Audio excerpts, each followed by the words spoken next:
तो चैप्टर 607 के अंदर दोस्तों हम लोगों ने फाइनली देख लिया कि टॉम ली वर्सेस जेम्स ली की फाइट में आखिरकार क्या हुआ था। सब लोग बस ये देख के हाइप अप हो रहे हैं कि जेम्स ली ने यहाँ पे टॉम ली को ओवर पावर कर दिया। कुछ लोग बोल रहे हैं कि जेम्स गैब्रियम किम के लेवल तक पहुंच चुका है।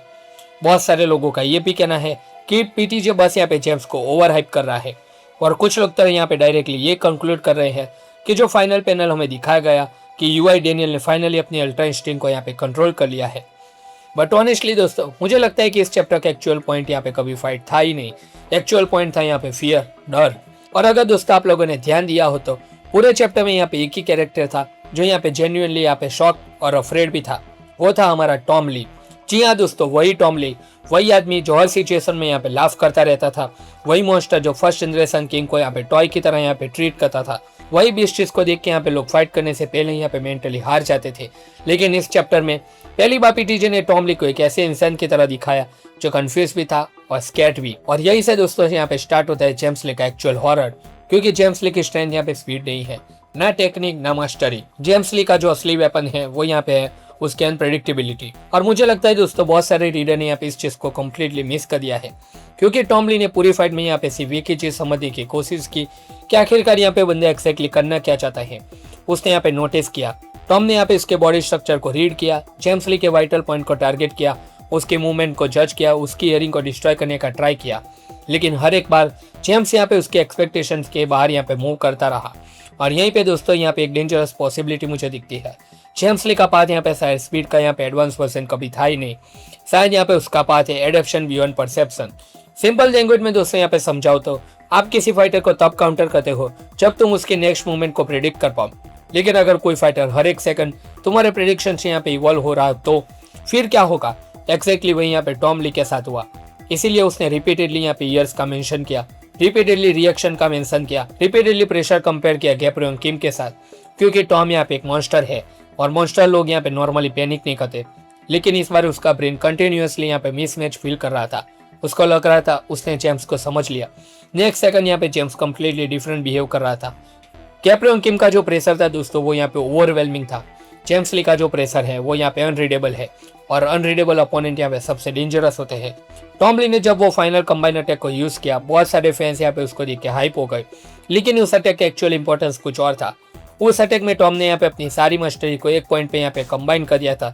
स्पीड, टेक्निक, स्ट्रेंथ, सारी की सारी चीज। बेसिकली उसने एक परफेक्ट फिनिशर बनाया। और फिर जेम्स ली ने बस यहाँ पे स्माइल किया, और ये स्माइल यहाँ पे बिल्कुल भी नॉर्मल नहीं थी। ये एरोगेंस में यहाँ पे नहीं लग रहा था, ये एक रियलाइजेशन था। जैसे जेम्स को एक्जैक्टली पता था कि वो अटैक यहाँ पे किधर आने वाला है। जेम्स ऑलरेडी यहाँ पे फ्यूचर के मूवमेंट को देख रहा हो ऐसा लगता था।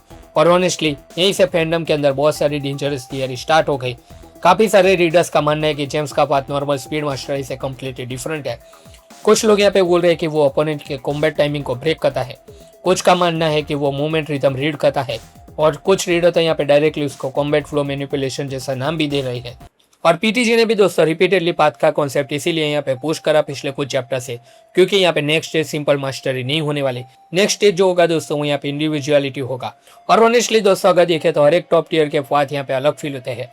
जैसे कि गन पार्क का यहाँ पे पाथ फील होता है प्योर डोमिनेशन, यूआई डेनियल यहाँ पे प्योर मशीन है, गैब्रियम किम यहाँ पे कन्विक्शन, ओवरवेलमिंग इंस्टिंक्ट, और जेम्स ली यहाँ पे देखे तो absolute control over combat flow. इसीलिए उसके अगेंस्ट यहाँ पे ओपोनेंट होते हैं वो यहाँ पे हमेशा ऑकवर्ड फील करते हैं। और मुझे लगता है दोस्तों बहुत सारे लोगों ने यहाँ पे एक चीज को बहुत ही ज्यादा यहाँ पे इग्नोर कर दिया है, वो था कि जेम्स यहाँ पे नॉर्मली कभी भी इमोशनल नहीं होता फाइट के दौरान। लेकिन इस चैप्टर में यहाँ पे जेम्स ली बहुत ही ज्यादा हरी में था, वो यहाँ पे जल्दी में था कि यहाँ पे उसको किसी जगह जाना हो। वैसे क्वेश्चन था यहाँ पे क्यों, अगर जेम्स यहाँ पे जेन्युइनली स्ट्रॉन्गेस्ट है तो वो यहाँ पे इस फाइट में यहाँ पे काम नहीं था एंड मूवमेंट पे। क्यों उसने बोला कि यहाँ पे टॉम ली ने टाइम वेस्ट किया, क्यों वो इमीडिएटली यहाँ पे लीव करना चाहता था, सारी की सारी चीजें यहाँ पे फर्स्ट जनरेशन को यहाँ पे उसने सौंप दी थी, क्यों उसको यहाँ पे अर्जेंसी फील हो रही थी। मुझे लगता है जेम्स किसी और चीज से यहाँ पे ज्यादा कंसर्न था, और वही चीज है दोस्तों यहाँ पे डेनियल। क्योंकि अब चैप्टर का यहाँ पे सेकंड हाफ स्टार्ट होता है, और ऑनेस्टली मेरे हिसाब से चैप्टर का सबसे dangerous panel Tom versus James था ही नहीं, वो था यहाँ पे last panel UI Daniel. But यहाँ पे मेजोरिटी रीडर्स यहाँ पे गलत डायरेक्शन में सोच रहे हैं, ऐसा मुझे लगता है। सब बोल रहे हैं कि डेनियल ने यूआई को कंट्रोल कर दिया, मुझे नहीं लगता कि ऐसा है। एटलीस्ट यहाँ पे डेनियल अभी उसे फुल्ली कंट्रोल नहीं कर पाया, पर रीजन बहुत ही ज्यादा सिंपल है। कंट्रोल यूआई और कॉन्शियस रेज में यहाँ पे डिफरेंस होता है। यूआई नॉर्मली यहाँ पे मशीन की तरह एक्ट करता है, इमोशनलेस, एफिशिएंट और परफेक्ट रिस्पॉन्सेस।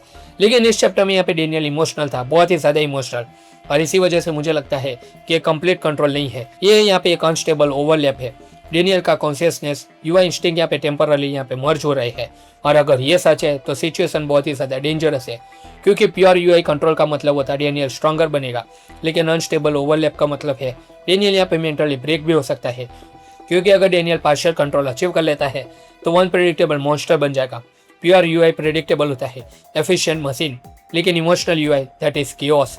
और मुझे लगता है पीटीजे ने एक्जैक्टली उसी डायरेक्शन में यहाँ पे सारी चीजें बिल्डअप की है। और एक और हिडन डिटेल दोस्तों, डेनियल कंटिन्यूअसली अपनी बॉडी को अलाइव मान रहा था। ये सिर्फ यहाँ पे दोस्तों एक होप नहीं थी, ये यहाँ पे ऐसा था कि जेन्युइनली उसको कनेक्शन फील हो रहा हो। और अगर सेकंड बॉडी थियरी ट्रू है, अगर बॉडीज यहाँ पे एक्चुअल डीपर लेवल पर कनेक्टेड है, देन डेनियल शायद यहाँ पे सबकॉन्शियसली फील कर सकता है कि यहाँ पे उसके ओरिजिनल बॉडी भी अभी भी अलाइव है। और इसी चीज से दोस्तों यहाँ पे स्टोरी का नेक्स्ट ऑर्डर स्टार्ट होता है। इमेजिन करो, अगर सेकंड बॉडी इंडिपेंडेंटली रिएक्ट करना स्टार्ट कर दे तो क्या होगा। अगर यूआई बॉडी और ओरिजिनल डेनियल का सिंक्रोनाइजेशन अनस्टेबल हो गया तो, अगर डेनियल इवेंचुअली खुद डिसाइड ना कर पाए कि असली वो कौन है। और मुझे लगता है दोस्तों पीटीजे लॉन्ग टर्म यहाँ पे इसी आइडेंटिटी हॉरर की तरफ यहाँ पे बिल्ड कर रहा है सारी की सारी चीज। इसीलिए चैप्टर का फाइनल पैनल इतना डिस्टर्बिंग था। वो पैनल यहाँ पे सिर्फ एक हाइप अप पैनल नहीं था, वो एक यहाँ पे वार्निंग थी, और शायद इसी वजह से यहाँ पे जेम्स भी हरी में है, क्योंकि मुझे लगता है जेम्स ली को ऑलरेडी पता है कि डेनियल क्या बन सकता है। और ऑनेस्टली अगर एक कैरेक्टर है जो यहाँ पे फ्यूचर थ्रेट को यहाँ पे सबसे पहले समझ सकता है तो वो और कोई नहीं, यहाँ पे जेम्स ली है। इसीलिए दोस्तों यहाँ पे जेम्स ली वर्सेस डेनियल पार्क की फाइट यहाँ पे इनएविटेबल है। और पीटीजे दोस्तों स्लोली दोनों को यहाँ पे अपोजिट आइडियोलॉजी इसीलिए बना रही है। जेम्स का मतलब यहाँ पे परफेक्ट एडेप्शन, डेनियल का मतलब यहाँ पे परफेक्ट इंस्टिंक्ट, एक अनरीडेबल मॉन्स्टर वर्सेस दूसरा अनस्टॉपेबल मॉन्स्टर। और जब ये दोनों प्रॉपर्ली क्लैश करेंगे शायद वही एक्चुअली यहाँ पे एंड स्टार्ट होगा। और फनी थिंग दोस्तों, मोस्ट रीडर अभी भी यहाँ पे सिर्फ पावर स्किलिंग में बिजी है। क्या जेम्स ली यहाँ पे गैब्रियल किम से स्ट्रॉन्ग है? यूआई डेनियल और गन से ज्यादा स्ट्रॉन्ग कौन है? क्या टॉम ली यहाँ पे वॉस्ट हो गया? बट ऑनेस्टली पीटीजे इस चैप्टर में यहाँ पे पावर स्किलिंग से ज्यादा साइकोलॉजिकल टेरर बिल्ड कर रहा था, ऐसा मुझे लगा। टॉम का फियर, डेनियल का इंस्टेबिलिटी, जेम्स की एजेंसी, ये सारी की सारी चीजें रैंडम नहीं है, ये आने वाले फ्यूचर के वॉर का यहाँ पे सेटअप है, नॉट फिजिकली बल्कि मेंटली। क्योंकि अब लुकिसन दोस्तों यहाँ पे सिर्फ गैंग फाइट से यहाँ पे बहुत ही ज्यादा आगे बढ़ चुका है। हर एक टॉप टीयर कैरेक्टर यहाँ पे एक आइडियोलॉजी को रिप्रेजेंट करता है, और इसी वजह से दोस्तों यहाँ पे प्रॉपर्ली सारी की सारी फाइट यहाँ पे फील होती है। हर एक क्लास दोस्तों यहाँ पे एक फिलोसॉफी बन गया है। और ऑनेस्टली दोस्तों इसी वजह से यहाँ पे लुकिज्म अभी भी इतना ज्यादा डेंजरस है, क्योंकि पीटीजे यहाँ पे चाहते हैं कि वो यहाँ पे एक सिंपल फाइट चैप्टर को यहाँ पे एक साइकोलॉजिकल हॉरर बना दे। तो आप लोग दोस्तों यहाँ पे कमेंट सेक्शन में बताइए कि क्या सच में जेम्स ली ने यहाँ पे टॉम ली को मार दिया है। और अगर ऐसा हुआ दोस्तों तो गैब्रियल किम की फिस्ट गैंग का ऑफिशियली यहाँ पे एंड हो चुका है, क्योंकि हमने चिनयोंग पार्क एंड चार्ल्स चोई के डेथ को ऑलरेडी देख लिया है। और अगर टॉम ली भी मारा गया तो फिस्ट गैंग यहाँ पे ऑफिशियली एंड हो गई है। और उसी के साथ दोस्तों क्या हम लोग बिग डेनियल को फाइनली उसका यूआई मोड कंट्रोल करते हुए देख सकते हैं? अगर ऐसा होता है तो वो यहाँ पे प्योर मेडनेस होगा। अगला चैप्टर दोस्तों यहाँ पे धमाकेदार होगा अगर ऐसा हम लोगों को देखने को मिलता है।